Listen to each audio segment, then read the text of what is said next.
Күндүн маанилүү жаңылыктар менен тааныштырып, бүгүн программасы. Студияда мен Тимур Владислав. Саламатсыздарбы? Алгач чыгарылыштын кыскача мазмуну менен таанышып алыңыздар. Президенттикке талапкерлердин саны 27-ге жетти. 14 ноябрда дагы бир нече талапкерлер арыз тапшыруусу күтүлүүдө. Кыргызстанда алтын, күмүш жана жез кендеринде чалгындоо иштерин жүргүзүүгө лицензия берүү убактылуу токтотулду.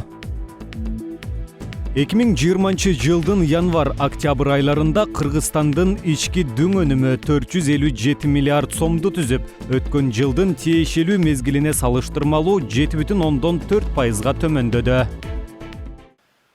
Президенттин милдетин аткаруучу премьер-министр Садыр Жапаров Кыргыз тест мамлекеттик мекемесинде мамлекеттик кыргыз тил сынагын тапшырып, андан ийгиликтүү өттү. Бул тууралуу президенттин сайты кабарлады. Бирок Борбордук шайлоо комиссиясына расмий арыз берелек. Президентти жана жогорку кеңештин депутаттарын шайлоо жөнүндө мыйзамга ылайык президенттик кызматка талапкерлигин көрсөткөн адамдар 14 ноябрга чейин ошол күндү кошуп эсептегенде БШКга арыз бериши керек. Кыргызстанда мөөнөтүнөн мурда өтчү президенттик шайлоого катышуу максаты менен 13 ноябрь түштөн кийинкиге карата БШКга 27 жаран документтерин тапшырды. Алар Адахан Мадумаров, Арстанбек Абдылдаев, Кубан Чороев, Назарбек Нышанов, Бектур Асанов, Канатбек Исаев, Абдыкаар Сыдыков, Сазыкбай Турдумалиев, Нурлан Мотуев, Рашид Тагаев, Жеңишбек Байгуттиев, Клара Сооронкулова, Аймен Касенов, Азамат Эсенбеков, Куанычбек Кадыров, Асланбек Масалиев, Садык Шернияз, Үрүстем Кабылбеков, Илгиз Товкеев, Бактыбек Калмыматов, Жамбыл Камчиев, Мыктыбек Арстанбек, Токтайым Металиева, Элеонора Турдумбекова, Анар Зарипова, Куттумидим Базаркулов жана Бакыт Романовтар. Кыргызстанда алтын, күмүш жана жез кендеринде чалгындоо иштерин жүргүзүүгө лицензия берүү убактылуу токтотулду. Убактылуу мораторий киргизүү тууралуу буйрукка премьер-министр Садыр Жапаров кол койгонун 13 ноябрда Азаттык радиосуна өкмөттүн басма сөз кызматы кабарлады. Бул буйруктун мурда берилген лицензиялардын мөөнөтүн узартууга тиешеси болбой тургандыгы айтылды. Кыргызстанда баалуу металлдарды чалгындоого жана иштетүүгө 593 лицензия берилген. Анын ичинен генди казып иштетүүгө 104 лицензия туура келет. Калгандары чалгындоо иштерин жүргүзүүгө берилген. Мунун ичинен 39 компания алтын өндүрөөрү белгиленсе, азыркы учурда 10 чактысы иш алып барат. Алардын ичинде Кумтөр Голд компаниясы дагы бар. Ош облусунун Араван районунда медицина кызматкерлеринен опузалап акчалып жаткан учурда 31 жаштагы жаран кармалды. Бул тууралуу Ош облустук ички иштер башкармалыгынан билдиришти. Билдирүүдө айтылгандай, коронавирус илдетине каршы күрөшүп жаткан Араван райондук үй-бүлөлүк дарыгерлер тобунун медайымдарын жогорудагы илдетке байланыштуу туура эмес маалыматты кечиктирип бердиң деген жүйө менен белгисиз жаран коркуткан. Ал жумушуңардан алдыртып саламын деген сөздөрдү айтуу менен 100 000 сом өлчөмүндө акча талап кылган. Аталган факты кылмыштар жана жоруктардын бирдиктүү реестрине катталып, сотко чейинки өндүрүш иши башталган. Тийиштүү ыкчам тергөө аракеттери көрүлүп, белгисиз жаран Араван районунун А. Анаров атындагы айыл аймагынын 31 жаштагы тургуну экендиги аныкталган.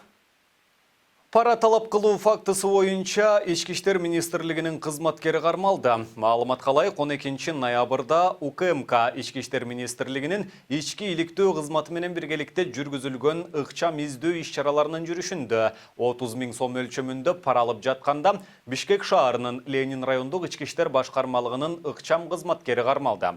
Кармалган адам арыз ээсине карата сотко чейинки процессте жоопко тартылбагандыгы үчүн 100 000 сом өлчөмүндө акча талап кылгандыгы аныкталды.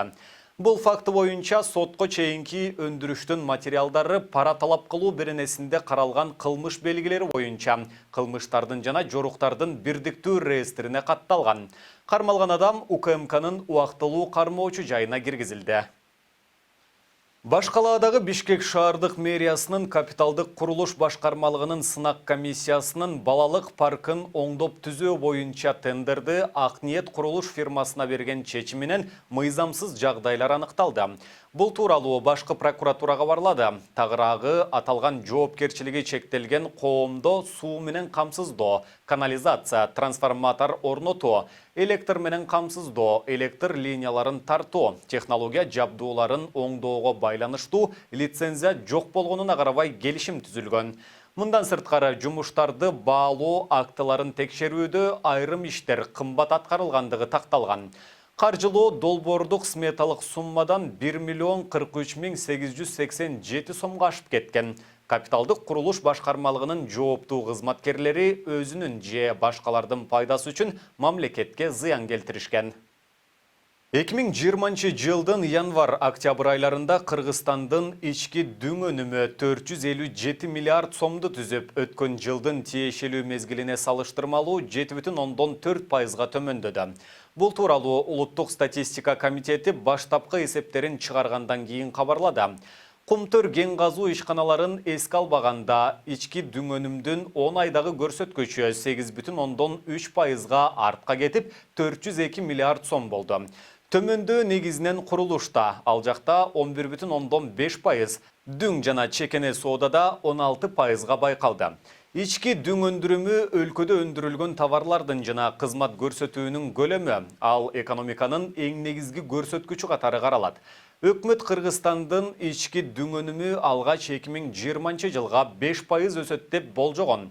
Коронавирус пандемиясына байланыштуу көрсөткүчтөр кайра каралгандан кийин тескерисинче 6,8-7%га артка кетет деп расмий эсептелген. Азия өнүктүрүү банкы жыл соңуна чейин Кыргызстандын экономикасы 10%га чейин төмөндөй тургандыгын эскерткен. Улуттук статистика комитетинин баштапкы эсебинде 2019 жылы Кыргызстандын ички дүң өнүмү 590 миллиард сомдон ашкан. Көрсөткүч 2017 жылы 530 миллиард сомдон, 2018 жылы 569 миллиард сомдон жогору болгондугу такталган. Мына ушуну менен бүгүнкү берүүбүздү жыйынтыктайбыз. Кийинки эфирлерден амандашканча сак саламатта туруңуздар.